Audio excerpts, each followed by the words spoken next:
수요일 아침에 CJB 모닝와이드 생방송으로 함께하고 계시고요. 이번에는 문화 소식 만나보겠습니다. 방구석 문화여행자 김영민 리포터 어서 오세요. 네, 안녕하세요. 자, 오늘은 어떤 문화여행 해보게 될까요? 네, 여러분 미술 시간에 초등학교 때 판화 한 번쯤 다 배워보셨을 것 같은데요. 그때 배운 게 기억나기로는 고무판에 조각도로 새겨서 도장처럼 찍어내는 그런 과정들이 생각이 나실 겁니다. 네. 그런데 오늘은 지금껏 알아왔던 판화를 모두 잊어주시길 바랍니다. 오늘 방구석 문화여행에서는 진짜 우리의 판화를 만나봅니다.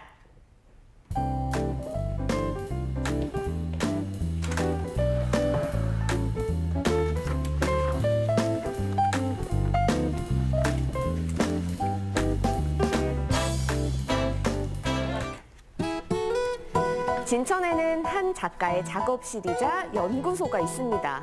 이곳에서 그려지는 건 다름 아닌 판화.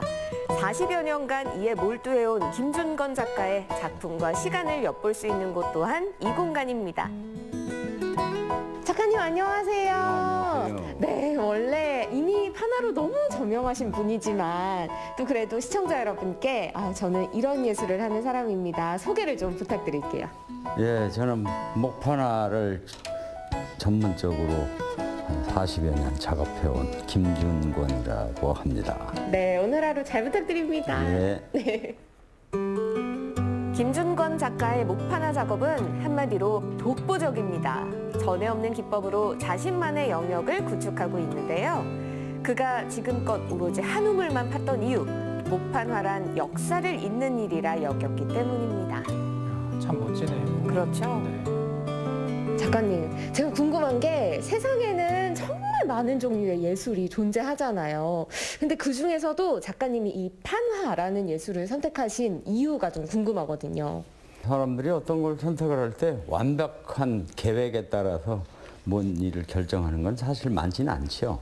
일종의 흘러가는 가운데 이제 거기에 정착을 하는 경우가 더 많죠. 근데 이제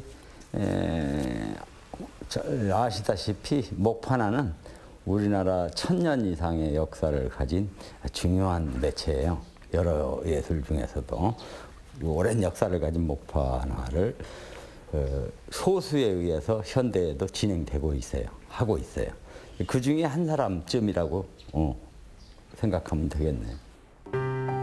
김준권 작가는 1000년의 역사를 잇는 한 사람으로서 목판화로 그려낼 수 있는 장면이 담긴 곳이라면 어디든지 다녔습니다. 하지만 결국 다시 돌아오고야만 하는 베이스 캠프는 바로 이곳 진천입니다.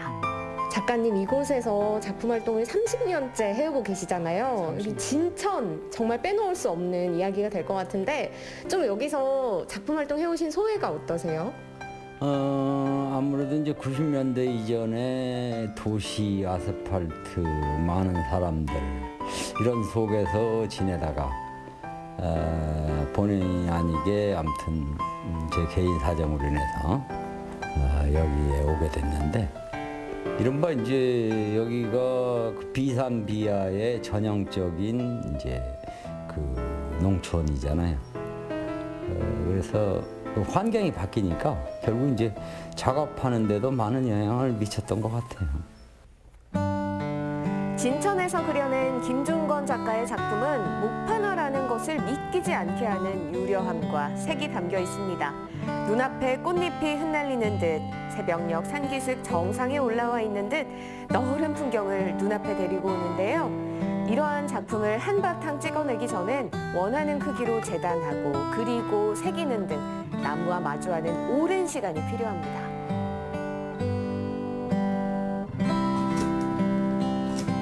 우와, 작가님 너무 멋있으세요.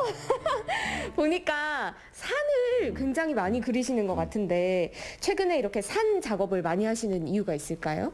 뭐 특별히 기본적으로 우리나라가 산이 많은 나라잖아요. 그쵸. 그래서 아침에 눈 뜨면 내 작업실에서도 그렇고 그래서 뭐 겹겹이 산들이 많이 있잖아. 그 백두대간 속에 사는 우리 민족의 어떤 삶의 문화를 이렇게 드러내는데 나는 상징적으로 이 산이 상당히 의미가 있다고 생각을 해서 그래서 지금 집중적으로 작업을 많이 하고 있어요. 물을 먹여 숙성된 종이 위에 먼저 푸르스름한 색으로 하늘을 물들이고 저 멀리 보이는 산은 연하게, 가까이 보이는 산일수록 진하게 판 위에 또 다른 판을 겹쳐 풍경을 완성해냅니다. 그리고 필요하다면 또 다른 판을 추가해 보완을 하기도 하는데요. 그러니 보이는 산의 수만큼, 색깔의 수만큼 판의 수도 같이 늘어나게 됩니다. 판화는 판이 중심이 된 그림이란 뜻이에요. 판이 결정되면 그림이 종속적으로 결정이 돼버려요. 네네. 유성판화가 대표적인 거. 근데 수묵목판은 판이 결정이 돼도 어떻게 찍느냐에 따라서 전혀 다른 그림이 돼버려요. 그러니까 인화라고 그랬단 말이에요. 찍는 게 주가 되는 거죠. 누가 찍는다에 따라서 그림이 달라져 버릴 수도 있어요. 정말 시간을 많이 쌓아서 작품이 완성이 되는 것 같은데 보통은 이렇게 작품 완성하시는데 어느 정도의 시간이 걸리세요?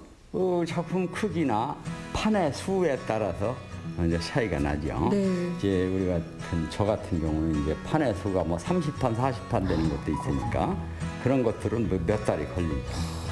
정말 많은 시간과 노력이 필요로 하는 그런 작품이네요. 천천히 해야 돼요. 네. 천천히. 유성판화일 때는 진하게, 수묵판화일 때는 은은하게 재료에 따라 느껴지는 선명도는 다릅니다. 하지만 어떤 재료이든 동일하게 중첩과 배치로 점철된 작업 과정은 김중건 작가의 작품 속에 담긴 풍경의 아득함을 만들어내는데요. 작가님, 여기는 막 이렇게 바람에 따라 이 보리가 샥 하는 소리가 막 들리는 것 같아요. 이 작품은 어떤 작품이에요? 이거는 실제 현장인데 네. 저 멀리 보이는 산이 이제 그 한라산. 오. 그 건너편에 바다 건너 그 가파도라는 섬이 있어요. 그 섬에 가면은 보리를 많이 심어놨어요. 그래서 그쪽에서 한라산 쪽을 바라보면서 이제 가파도 보리밭을 완성을 한 거죠. 진짜 이렇게 새겨서 만들어 찍어낸 거라고는 믿겨지지 않을 만큼 너무 정교하고 그러니까요. 너무 생생하게 그려지는 그림 같아요. 대개 이제 목판화들이 단순하게 해서 흑백의 명암 대비를 극명하게 드러내는 것이 일반적인 목판화인데 네. 저는 좀 그 반대로 작업을 하는 편이에요. 수묵에서도 그렇고 유성 목판에서도 네. 그런 식으로 작업을 하죠. 이 켜켜이 쌓인 산들 너무 아름답죠? 멋져요, 맞아요. 산의 노래라는 작품, 이야, 이것도 예술입니다. 네, 맞습니다. 정말 정교하게. 맞습니다. 이 색감이 은은한 것이 마음에 위로를 주지 않나요? 네, 이 작가님, 산조사. 제가 옆에서 보니까 너무 재밌어 보이더라고요. 근데 또 이런 수묵 목판화는 제가 감히 아직은 시도해 볼 수가 없어서 작은 체험을 준비해 주셨다고요? 네. 어떤 걸까요? 유성 목판화 우리가 일반적으로 많이 알고 있는 한번 체험 방식으로 한번 해보지요. 와, 너무 영광이에요. 예. 실제로 김중건 작가의 전시를 찾아가면 이런 깜짝 체험 이벤트가 열리곤 한답니다. 그걸 어떻게 또 혼자 누리게 됐다니요. 설렘을 담아 판 위의 종이를 어루만져 봅니다. 저렇게. 짜자잔! 와, 너무 예뻐요! 이야. 저는 항상 고무판에다가 이렇게 파서 먹물로 판화하는 것만 배웠거든요. 근데 이렇게 색깔 있는 판화라니 너무 색다르고 또 여기 예쁜 소녀가 있잖아요. 정가 봐요. 종이뿐만 아니라 제 마음에도 꾹꾹 눌러 새겨진 그림 한 장입니다. 보통은 관람을 눈으로만 하게 되잖아요. 근데 이렇게 체험을 하면 관객분들의 반응이 되게 좋으실 것 같아요. 예, 물론이죠. 아무래도 요즘에 어떤 추세가 문화 소통에 있어서도 결국은 이제 그 쌍방향 소통, 네. 일방적으로 작가가 내 그림 봐라 이것과 달리 관객들도 참여하는 형식의 쌍방향 소통의 전시 방식들이 요새는 많이 요구되고 있죠. 쓰이는 물감이 달라져도 다른 풍경을 그려도 김중건 작가는 이를 변화가 아닌 확장이라고 말합니다. 그도 그럴 것이 언제나 목판화였으니 말이죠. 그리고 그의 확장은 현재 진행형입니다. 한 40여 년의 작품 활동을 한마디로 정의한다는 게 쉽지는 않겠지만 그래도 작가님에게 수목 목판화란 무엇일까요? 결국은 우리 한국 미술의 정체성을 잘 드러내는 것이라고 생각이 들어요. 세계에는 여러 나라에 다 판화들이 있는데 수목목판만은 우리 고유의 천년의 역사를 이어온 것으로서 의미가 있다고 생각이 들어요. 네, 앞으로도 이 아름다운 작품 활동 계속 보여주실 거죠? 예, 그래야지요. 건강이 허락하는 한 계속해야 될 것이고, 그 다음에 이러한 것이 결국은 이제 후세에 연결이 되고 함께 동시대 사람들과 이제 호흡을 해야 되는데, 그런 관점에서 몇 가지 이제 그 목판 대학 같은 걸 운영해서 후배들하고 만나는 시간을 가질 거고, 그 다음에 그런 전문적인 사람 말고도 일반인들의 미술교실 같은 것을 통해서 우리나라 목판화의 모습들을 같이 공유하는 그런 일들이 또 창작 위에 제가 하고 싶은 일이에요. 네, 오늘 말씀 정말 감사했고요. 앞으로 또 멋진 작품이 나오면 저 다시 불러주실 거죠? 예. 네, 오늘 너무 감사했습니다. 고맙습니다. 네.